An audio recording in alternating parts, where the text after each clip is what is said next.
21. The Dryad. The spring was advancing, and the weather had turned suddenly warm. This change of temperature brought with it for me, as probably for many others, temporary decrease of strength. Slight exertion at this time left me overcome with fatigue. Sleepless nights entailed languid days.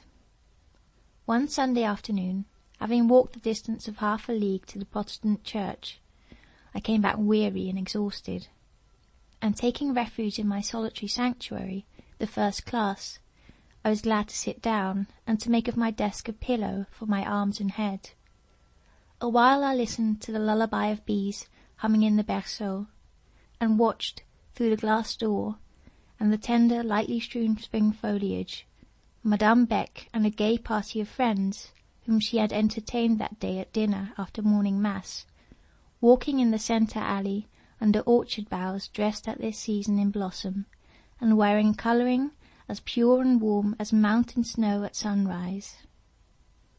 My principal attraction towards this group of guests lay, I remember, in one figure, that of a handsome young girl whom I had seen before as a visitor at Madame Beck's, and of whom I had been vaguely told that she was a filleule or goddaughter of Monsieur Emmanuel's, and that between her mother or aunt or some other female relation of hers and the professor had existed of old a special friendship.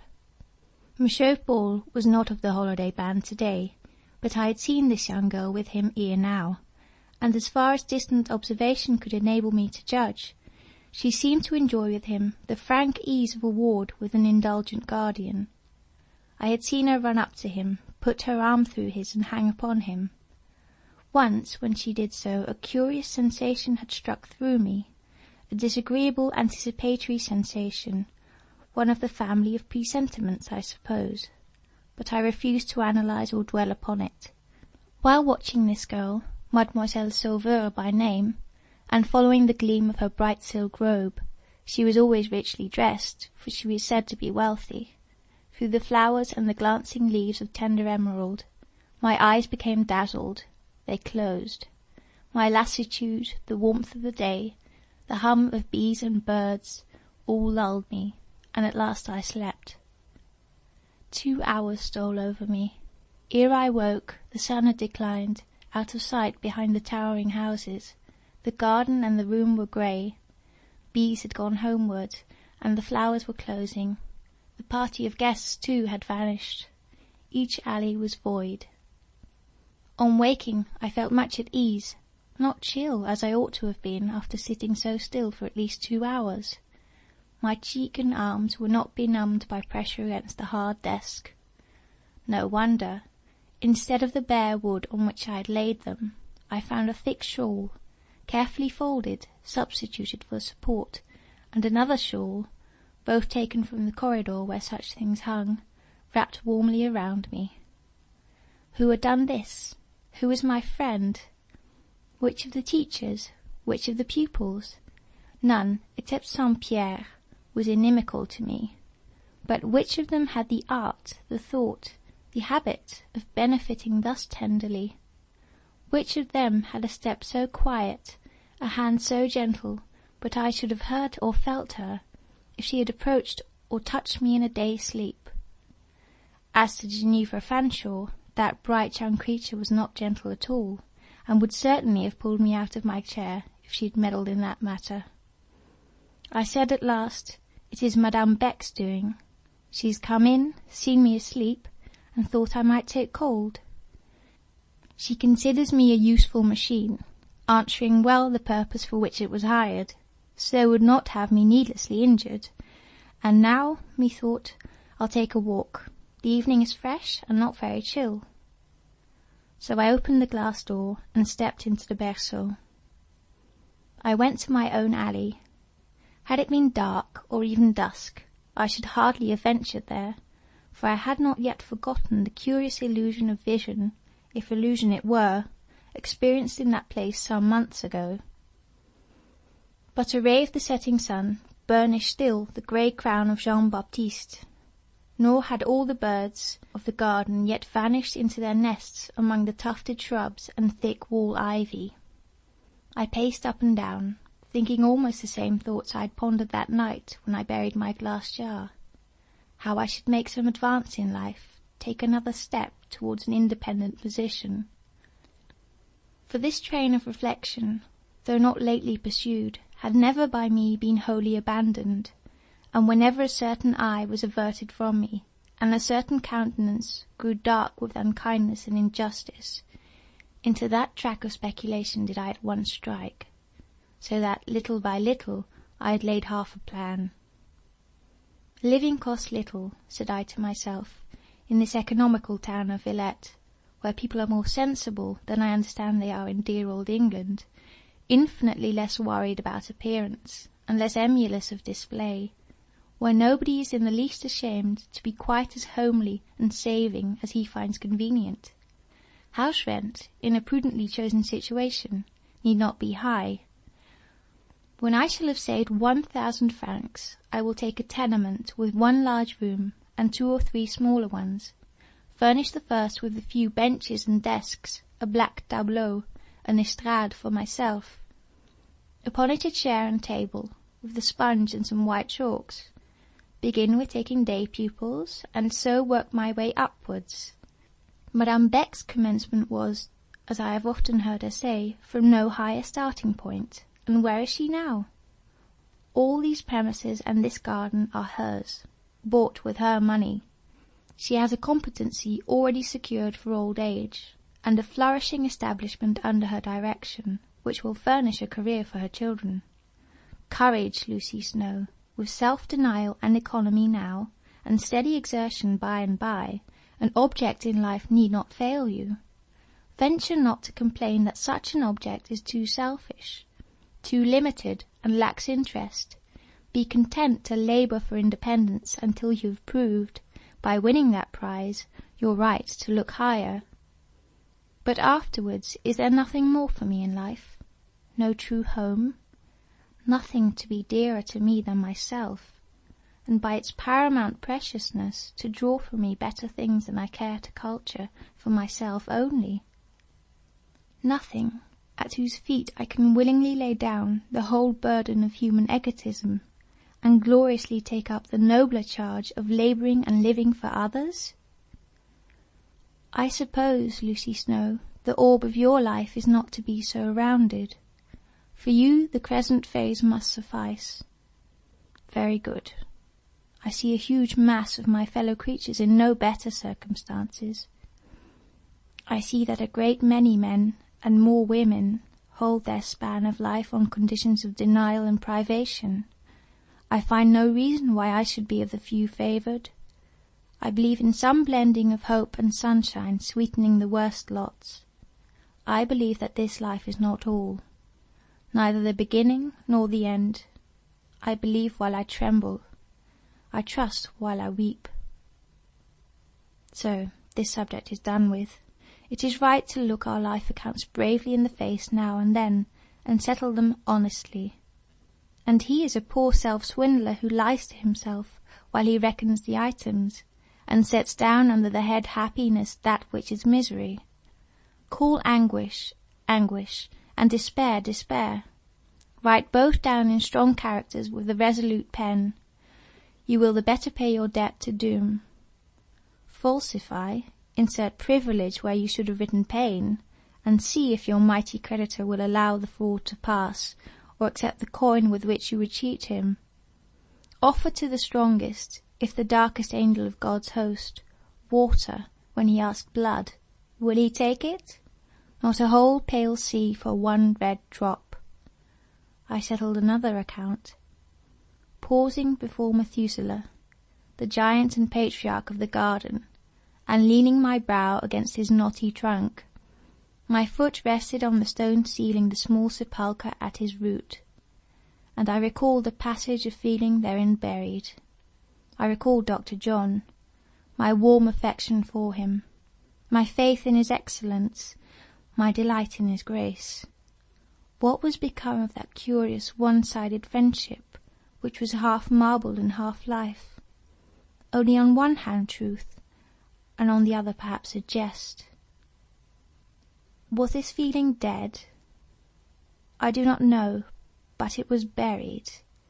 Sometimes I thought the tomb unquiet, and dreamed strangely of disturbed earth, and of hair still golden and living, obtruded through coffin chinks.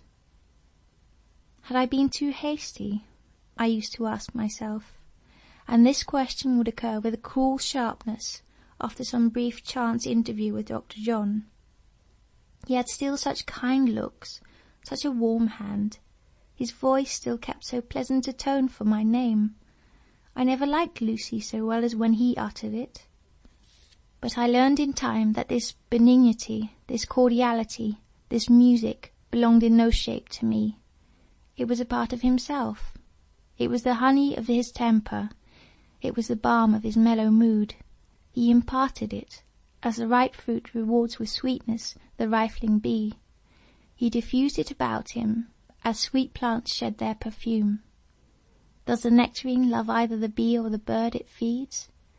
Is the sweet briar enamoured of the air? Good night, Dr. John. You are good, you are beautiful, but you are not mine. Good night, and God bless you. Thus I closed my musings. Good night left my lips in sound. I heard the two words spoken, and then I heard an echo, quite close. Good night, mademoiselle, or rather, good evening. The sun is scarce set. I hope you slept well? I started, but was only discomposed a moment. I knew the voice and speaker. Slept, monsieur? When? Where? You may well inquire when, where. It seems you turn day into night, and choose a desk for a pillow. Rather hard lodging. It was softened for me, monsieur, while I slept. That unseen gift-bringing thing which haunts my desk remembered me. No matter how I fall asleep, I awoke pillowed and covered. Did the shawls keep you warm? Very warm. Do you ask thanks for them? No, you looked pale in your slumbers. Are you homesick? To be homesick, one must have a home, which I have not. Then you have more need of a careful friend. I scarcely know anyone, Miss Lucy, who needs a friend more absolutely than you. Your very faults imperatively require it. You want so much checking, regulating, and keeping down. This idea of keeping down never left Monsieur Paul's head. The most habitual subjugation would, in my case, have failed to relieve him of it. No matter, what did it signify? I listened to him, and did not trouble myself to be too submissive. His occupation would have been gone, had I left him nothing to keep down. You need watching, and watching over, he pursued, and it is well for you that I see this, and do my best to discharge both duties. I watch you and others pretty closely, pretty constantly, nearer and oftener than you or they think. Do you see that window with a light in it? He pointed to a lattice in one of the college boarding-houses. That, said he, is a room I have hired, normally for a study, virtually for a post of observation. There I sit and read for hours together. It is my way, my taste. My book is this garden. Its contents are human nature, female human nature. I know you all by heart. Ah, I know you well. Saint-Pierre, the Parisienne, cette maîtresse femme, my cousin Beck herself. It is not right, monsieur. Comment? It is not right. By whose creed? Does some dogma of Calvin or Luther condemn it? What is that to me? I am no Protestant. My rich father, for, though I've known poverty, and once starved for a year in a garret in Rome, starved wretchedly, often on a meal a day, and sometimes not that, yet I was born to wealth. My rich father was a good Catholic, and he gave me a priest and a Jesuit for a tutor. I retain his lessons, and to what discoveries, grand Dieu, have they not aided me? Discoveries made by stealth seem to me dishonourable discoveries. Puritaine! I doubt it not. You see how my Jesuit system works. You know the Saint-Pierre? Partially. He laughed. You say right, partially, whereas I know her thoroughly. There is the difference. She played before me the amiable, offered me pattes de velours, caressed, flattered, fawned on me. Now, I am accessible to a woman's flattery, accessible against my reason. Though never pretty, she was, when I first knew her, young, or knew how to look young. Like all her countrywomen, she has the art of dressing. She had a certain cool, easy, social assurance, which spared me the pain of embarrassment. Monsieur, that must have been unnecessary. I never saw you embarrassed in my life. Mademoiselle, you know little of me. I can be embarrassed. I can be embarrassed as a petite pensionnaire.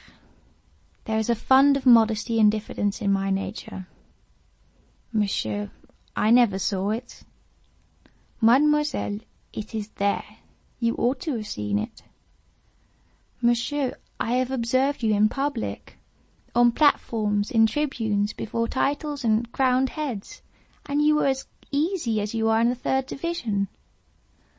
Mademoiselle, neither titles nor crowned heads excite my modesty, and publicity is very much my element. I like it well and breathe it in quite freely. But,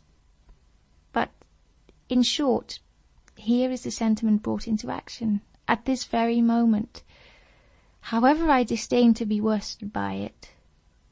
If, mademoiselle, I were a marrying man, which I am not, and you may spare yourself the trouble of any sneer you may be contemplating at the thought, and found it necessary to ask a lady whether she could look upon me in the light of a future husband, then would it be proved that I am, as I say, modest. I quite believed him now, and in believing I honoured him with a sincerity of esteem which made my heart ache.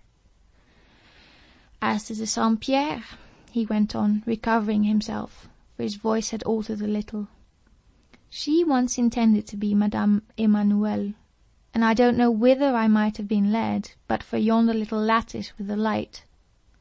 Ah, magic lattice, what miracles of discovery hast thou wrought! Yes, he pursued, I have seen her rancour, her vanities, her levities, not only here, but elsewhere. I have witnessed what bucklers me against all her arts. I am safe from poor Zélie. And my pupils, he presently recommenced, those blondes jeunes filles, so mild and meek. I have seen the most reserved, romp-like boys, the demurest, snatch grapes from the walls, shake pears from the trees. When the English teacher came, I saw her, marked her early preference for this alley, noted her taste for seclusion, watched her well, long before she and I came to speaking terms. Do you recollect my once coming silently and offering you a little knot of white violets when we were strangers? I recollect it. I dried the violets, kept them, and have them still. It pleased me when you took them peacefully and promptly, without prudery, that sentiment which I ever dread to excite, and which, when it is revealed in eye or gesture, I vindictively detest. To return, not only did I watch you, but often, especially at eventide, another guardian angel was noiselessly hovering near. Night after night my cousin Beck had stolen down yonder steps, and glidingly pursued your movements, when you did not see her. But, monsieur, you could not from the distance of that window see what passed in this garden at night. By moonlight, I possibly might with a glass. I use a glass. But the garden itself is open to me. In the shed, at the bottom, there is a door leading into a court, which communicates with the college. Of that door I possess a key, and thus come and go at pleasure. This afternoon I came through it, and found you asleep in class. Again this evening, I have availed myself of the same entrance. I could not help saying, if you were a wicked, designing man, how terrible would all this be? His attention seemed incapable of being arrested by this view of the subject. He lit his cigar, and while he puffed it, leaning against a tree, and looking at me in a cool, amused way he had, when his humour was tranquil, I thought proper to go on sermonizing him. He often lectured me by the hour altogether. I did not see why I should not speak my mind for once. So I told him my impression concerning his Jesuit system. The knowledge it brings you is bought too dear, monsieur. This coming and going by stealth degrades your own dignity. My dignity, he cried, laughing. When did you ever see me trouble my head about my dignity? It is you, Miss Lucy, who are dingue.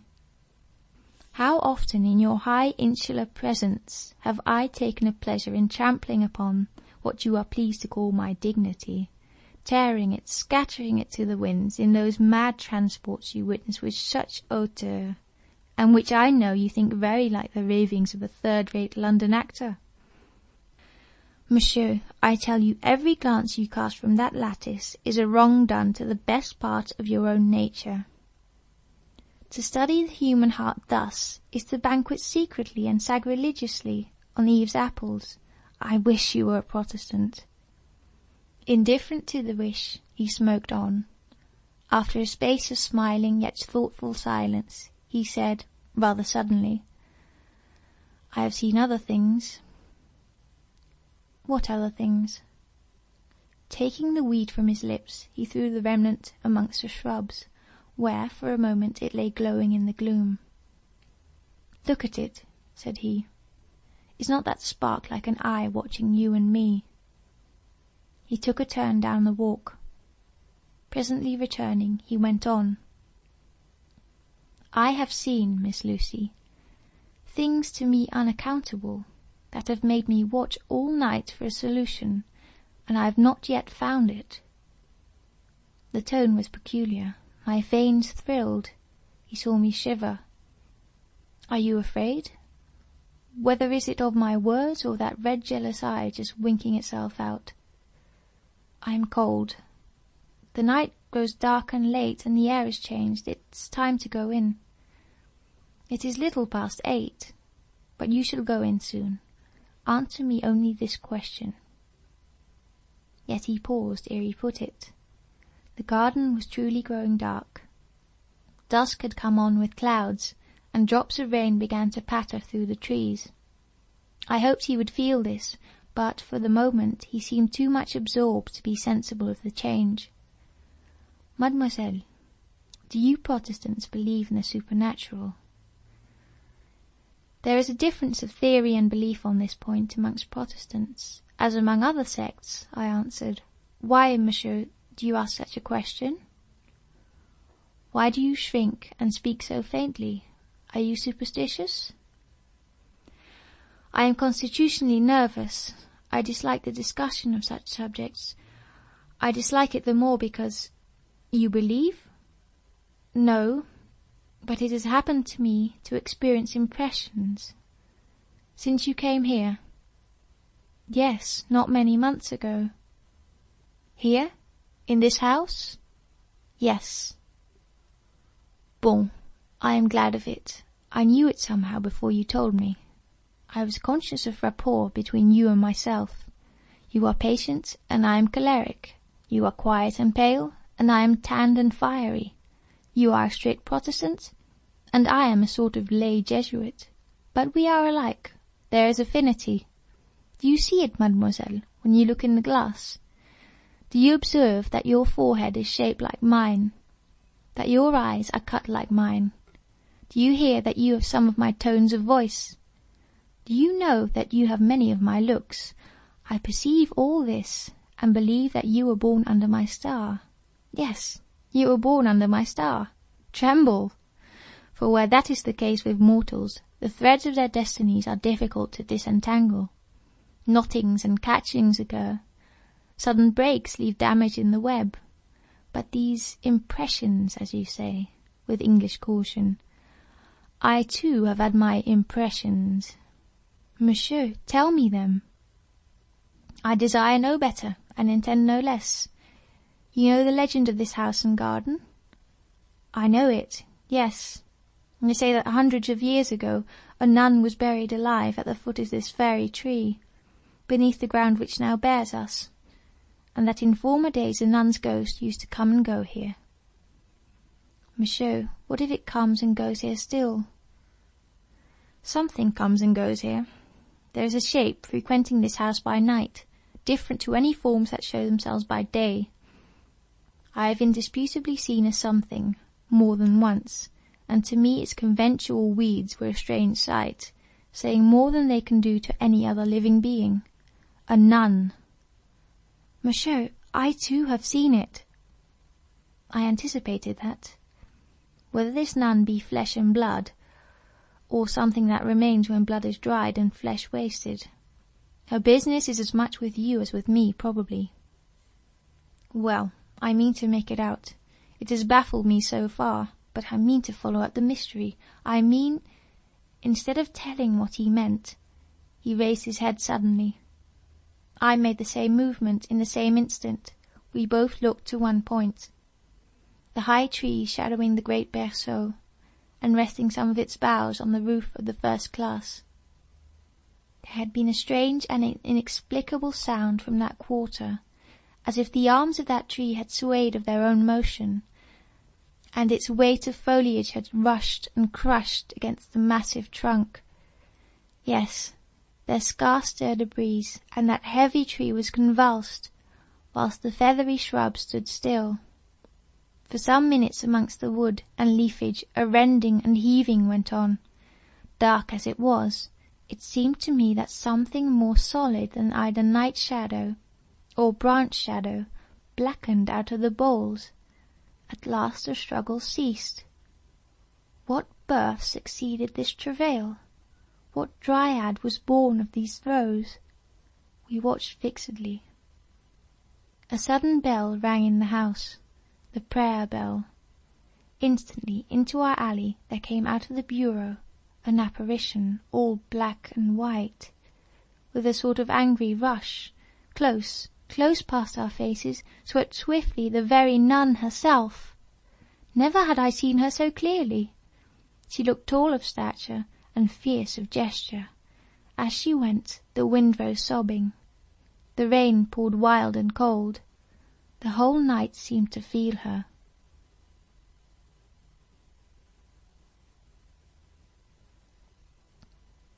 End of chapter 31.